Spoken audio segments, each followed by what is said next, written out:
This spurred off and on demonstrations. And this happened over the month. The crisis that erupted in Angola's capital, Luanda, on July 26, 2025, began like many others, rooted in economic frustration. But what followed was not a routine protest or a passing spark of discontent. It became a nationwide uprising, one that exposed deep social fractures, historical grievances, and a population fed up with years of inequality, economic mismanagement, and unaccountable leadership. The spark? A sudden 33% increase in fuel prices. The ripple effects were instantaneous. Overnight, the cost of commuting doubled. Taxi and minibus fares soared by 50% or more. For the millions of Angolans who rely on public transport to get to work, attend school, or sell their goods, the announcement felt like a cruel blow in the midst of an already biting economic reality. By dawn, Luanda's central corridors were impassable. Makeshift barricades of burning tires and overturned dumpsters lit up the streets, clogging major intersections and sending thick black smoke into the air.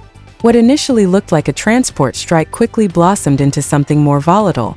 The demonstrations spread across city districts and spilled into other major urban centers, Benguela, Lubango, Wambo. By midday, riot police clashed with angry crowds. Tear gas canisters bounced off the pavement. Rubber bullets followed. Eyewitnesses reported live fire in some areas. One police officer would not survive the day. By nightfall, Angola's capital resembled a war zone.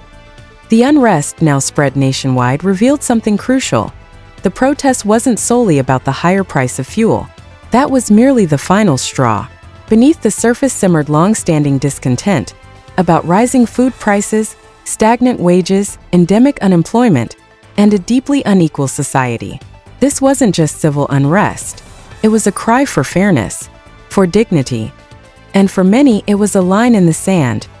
Shops in Luanda's commercial districts were looted. Supermarkets were stripped bare. Electronic stores ransacked. While opportunism certainly played a role, many saw these acts as a desperate reaction to a system they believed had abandoned them. For years, Angola's petrodollar wealth enriched a small elite, while the majority continued to face economic hardship. Now, the very subsidy that allowed the poorest to survive daily transport costs had been ripped away. By July 28, the Interior Ministry reported over 1,200 arrests linked to rioting, looting, and assault. Over 200 injuries were recorded in hospitals, the result of rubber bullets, tear gas inhalation, or police beatings. While the government painted the protesters as criminals and saboteurs, public opinion was divided and increasingly hostile. The real story, however, lies in how the government justified its decision. For decades, Angola's fuel subsidy allowed prices to remain affordable, even for the poorest. The state claimed it was fiscally unsustainable, enriching the well-off who consumed more fuel and draining resources from healthcare, education, and infrastructure. From a macroeconomic standpoint, it made sense. The reform was even praised by international financial institutions. But timing is everything. At the time of the announcement, food inflation had already surged to record highs. Unemployment, especially among youth, exceeded 30%. The average Angolan's income had stagnated for years. The subsidy cut arrived not as technical policy, but as an assault on basic survival. Worse, it was implemented overnight, no warning, no consultation, no safety net. Where other nations have phased out subsidies gradually, Angola went with a shock therapy approach. And in that decision, the government turned economic reform into a national crisis. It wasn't just an economic failure, it became a political one too. Distrust played a significant role. While the government promised that savings from subsidy cuts would fund development, old memories lingered. Under the long rule of President José Eduardo dos Santos, state wealth famously lined the pockets of the well-connected. Even today, many believe that the nation's riches serve only the elite. So when President João Lourenço's administration insisted that this was a necessary restructuring for the people, it was met with skepticism, and soon open rebellion. As tensions mounted, the protest movement began to morph. Initially a call for reversing fuel hikes, the demands broadened. Fair wages, better social services, political reforms.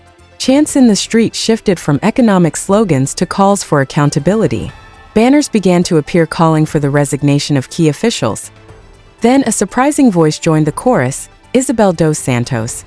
Known as Africa's former richest woman and the daughter of ex-President José Eduardo dos Santos, Isabel had largely remained out of public spotlight due to multiple investigations into allegations of corruption.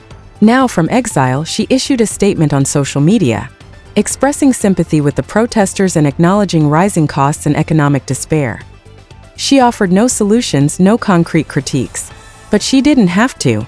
Her words reopened a deeper national debate: the role of the elite in Angola's ongoing pain. To some, her statement was hypocrisy, wealth amassed under corruption now feeding populism. To others, it reintroduced the question of legitimacy. If even those once at the top are criticizing the system, what hope is left for those at the bottom? Her reemergence fueled speculation. Was she attempting a political comeback? Was she exploiting state weakness? Regardless, public discourse began to shift, from a debate about transport economics to one about leadership itself. The unrest transitioned from protest to reckoning.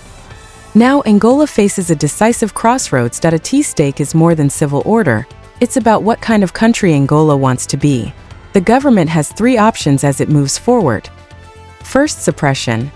Double down on force, contain dissent through intimidation. This may restore short-term stability, but the embers will remain, ready to ignite again. Second, reversal. Reintroduce some subsidies, create short-term palliatives like cash transfers. While this may calm the streets, it risks undermining reform goals and looking like capitulation, weakening fiscal credibility. Third, and most challenging, reform. Engage in honest dialogue. Address corruption. Develop serious social safety nets. Tackle inequality beyond policy speeches. This path demands courage and could be the first step in healing a deeply fractured society. The protests have revealed the nation's identity crisis. Despite immense oil wealth, Angola struggles with widespread poverty. Despite promises of reform, trust in leadership is fragile. And despite official claims of progress, the daily reality for millions remains harsh.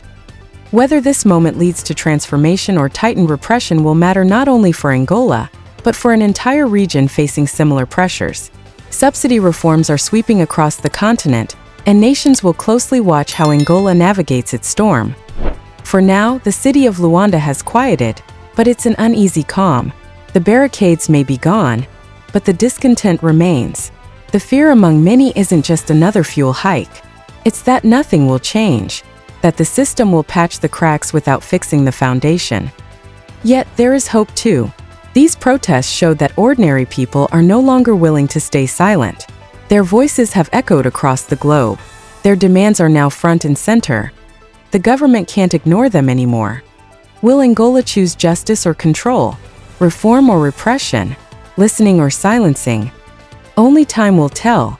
But for the first time in a long time, the future of Angola is being shaped not just in government buildings, but in the voices on the streets.